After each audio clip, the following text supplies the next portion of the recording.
Welcome to the Deep Dive. We crack open fascinating sources, aiming to give you a real shortcut to being, well, truly informed. Glad to be here.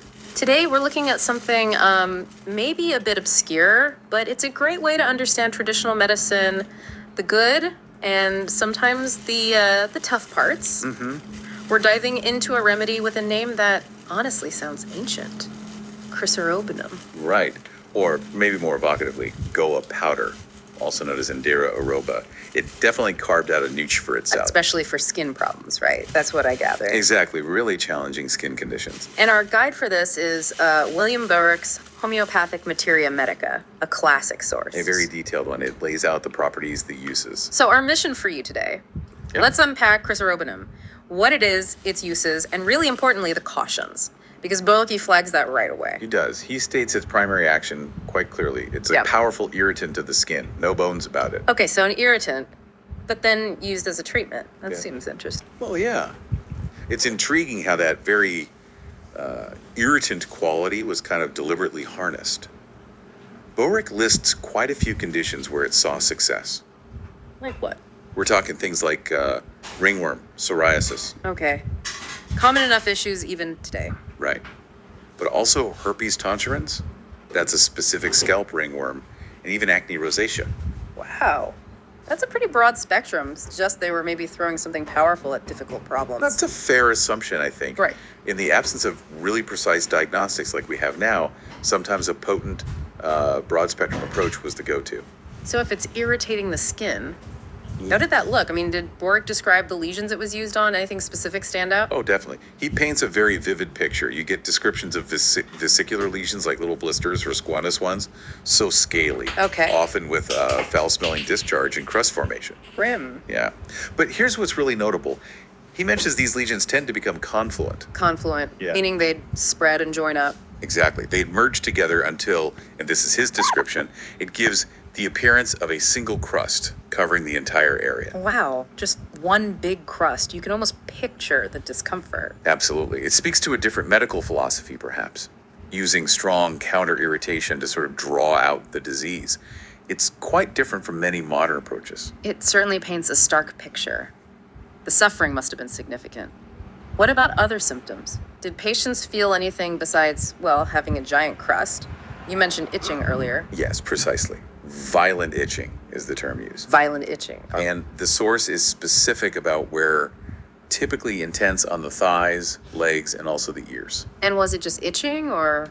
No, there's also mention of a dry, scaly eruption, especially around the eyes and ears, and often with scabs with pus underneath. So pretty deep-seated, unpleasant conditions. It sounds like it was used in some pretty sensitive spots too, like the eyes? Yes, absolutely. For the eyes, Boericke lists things like blepharitis, it's eyelid inflammation, conjunctivitis, and keratitis, which is inflammation of the cornea. And what were the eye symptoms it addressed? The key ones mentioned are intense photophobia, extreme sensitivity to light, Ouch. and something called optical hyperesthesia. Basically, the eyes themselves being extremely sensitive. Okay.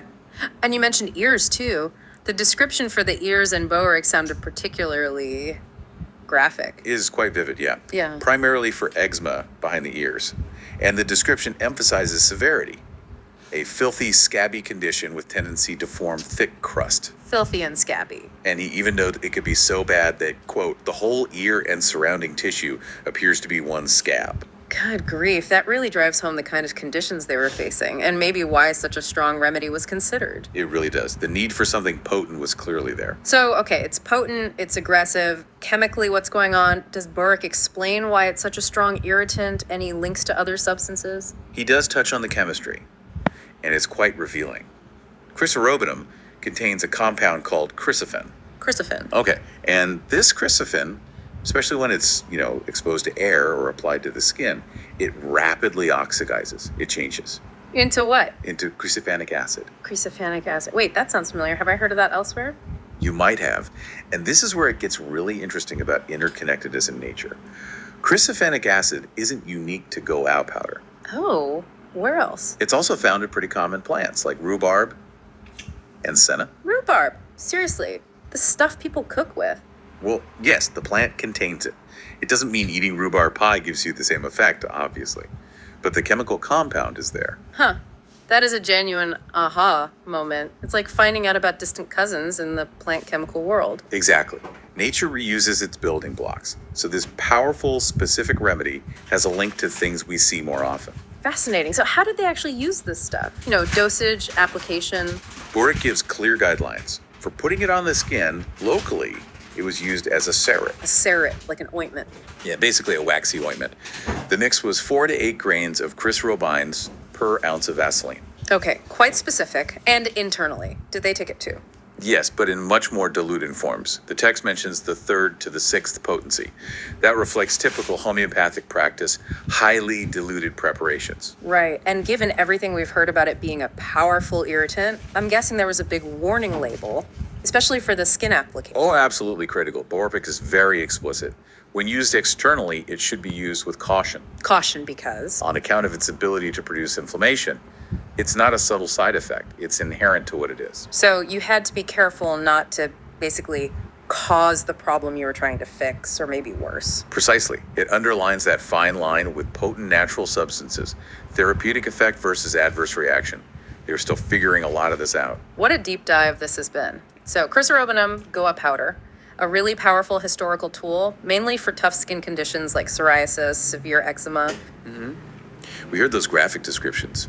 Boericke provides the confluent crusts, the itching. And then that surprising chemical link, chrysopanic acid, connecting it back to things like rhubarb and senna. Who knew? Yeah, that's quite something. But alongside that, the absolutely vital caution. Its power came with real risks, especially that ability to cause inflammation if not used very carefully. Definitely. It's a strong reminder that natural doesn't automatically mean gentle. These traditional remedies require deep understanding and respect for their potency. Absolutely. Which brings us to a final thought for you, the listener. Considering these very precise applications, but also the really serious cautions tied to Chrysarobinum, what does this deep dive maybe suggest about that constant balancing act? Between efficacy and risk, that seems present in so many remedies, natural or not, historical or even ones we use today. It really makes you think about the journey of medicine, doesn't it? How much trial, error, and careful observation went into figuring these things out.